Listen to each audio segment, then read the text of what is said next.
এই এক একটা ফ্রেমে 2 দিন 2.5 দিন করে আমাকে টাইম লাগতেছে। যেই ফ্রেমগুলোর ওয়েট 19 টন থেকে 20 টন 21 টন, আর এর নিচে 15 থেকে 16 টন বা 17 টন, এইগুলা আবার 1 দিন থেকে 1.5 দিন। আর এর নিচে যেইগুলা ওয়েট ওইগুলা আবার 1 দিন হয়ে যায়।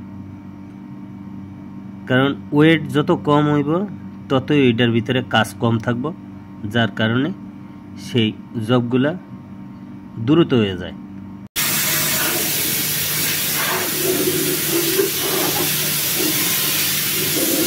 দেখতেছেন আর একজনে হাওয়া মারতেছে, কারণ ওই ক্লিন করার পরে আবার এই হাওয়াগুলা যদি না মারে তাইলে আবার এই ক্লিন বাকি থেকে গেলে আর টের পাওয়া যেত না, যার কারণে আমাকে এই হাওয়াগুলাও মারা লাগে মাঝে মধ্যে।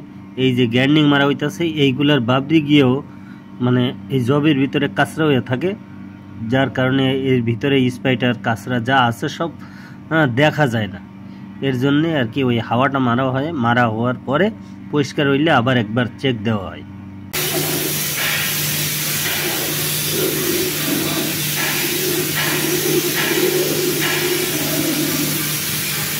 হাওয়া মারার পরে আবারও এই জবটা চেক দেওয়া হইব।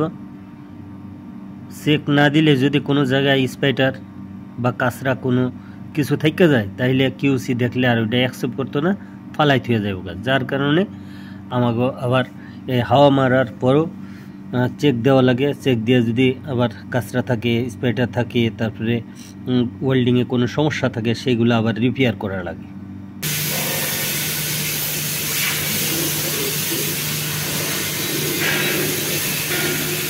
ওয়ার্কশপের ভিতরে এত নয়েজ, এত আওয়াজ, মানে আমরা যদি আবার ইয়ারফোন না ইয়ারপ্লাগ, এই জায়গাতে ইয়ারফোন ব্যবহার করা নিষেধ, ইয়ারফোন ব্যবহার করা যায় না।